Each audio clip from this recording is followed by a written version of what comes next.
우리는 기도할 때 자연스럽게 하나님께서 빨리 응답해 주시기를 기대합니다. 기도를 드렸다면 몸의 병이 나아지고 막혔던 일이 열리고 관계가 풀리거나 상황이 눈에 띄게 좋아져야 할 것처럼 느껴집니다. 그래서 기도한 이후에도 아무 변화가 보이지 않으면 마음 깊은 곳에서 이런 질문이 올라옵니다. 하나님, 제 기도를 정말 들으신 게 맞습니까? 왜 지금은 아무 응답도 보이지 않습니까? 이 질문은 믿음이 없어서 생기는 질문이 아닙니다. 오히려 하나님을 진지하게 믿으려 하기 때문에, 기도를 진심으로 드리고 있기 때문에 생겨나는 정직한 질문입니다. 성경을 차분히 읽어보면 하나님께서 언제나 즉시 응답하신 것은 아니라는 사실을 금방 알게 됩니다. 오히려 성경은 하나님의 사람들이 기다림이라는 시간을 통과하는 장면을 반복해서 보여줍니다. 먼저 아브라함을 생각해 보겠습니다. 창세기 12장 2절에서 하나님께서는 아브라함에게 내가 너로 큰 민족을 이루고 내게 복을 주어 내 이름을 창대하게 하리니 라고 약속하십니다. 그러나 이 약속의 말씀과 아브라함의 현실 사이에는 긴 공백 같은 시간이 있었습니다. 자녀는 생기지 않고 본인은 늙어가고 인간적으로 보면 약속이 더 이상 가능해 보이지 않는 방향으로만 흘러갔습니다. 그 시간 속에서 아브라함은 때로 조급해졌고 실수하기도 했지만 하나님께서는 약속을 취소하지 않으시고 다시 찾아오셔서 그의 시선을 상황이 아니라 하나님 자신께로 돌리게 하십니다. 히브리서 11장 10절은 아브라함을 가리켜 그가 기반이 있는 성을 바랐던 사람이라고 설명합니다. 즉시 응답되지 않은 그 시간은 약속이 멈춰있던 시간이 아니라 아브라함이 약속을 주신 하나님께서 누구이신지를 배워가는 시간이었습니다. 눈앞의 현실이 아니라 약속하신 하나님을 바라보는 법을 기다림 속에서 배운 것입니다. 요셉의 삶도 마찬가지입니다. 창세기 37장부터 39장까지를 보면 요셉은 하나님께로부터 꿈을 받았지만 현실은 그 꿈과 정반대의 방향으로 흘러갑니다.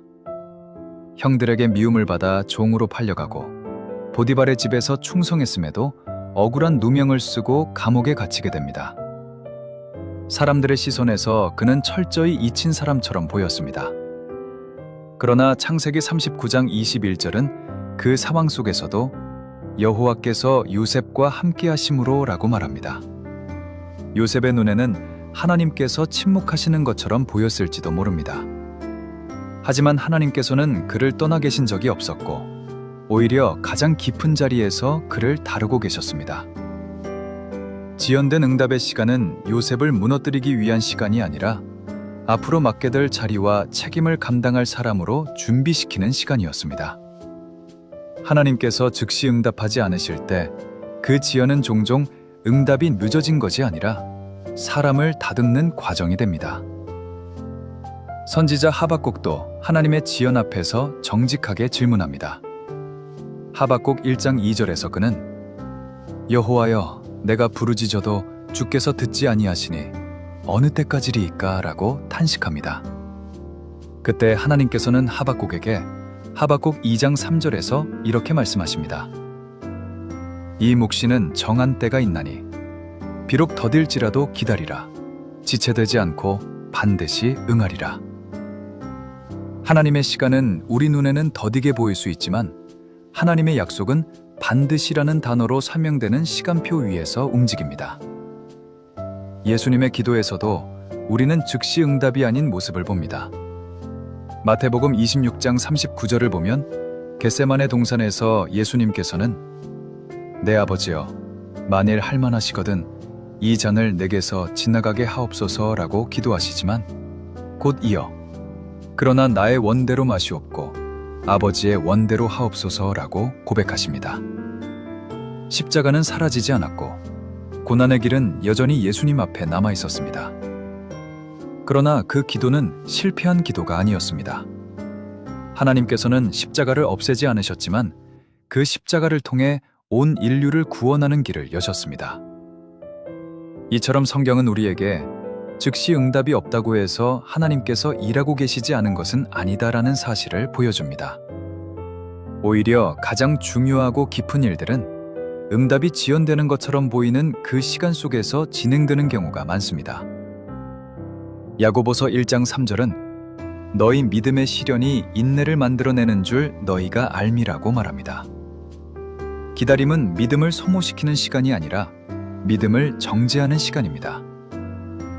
우리는 보통 하나님의 응답을 상황의 변화로만 생각합니다.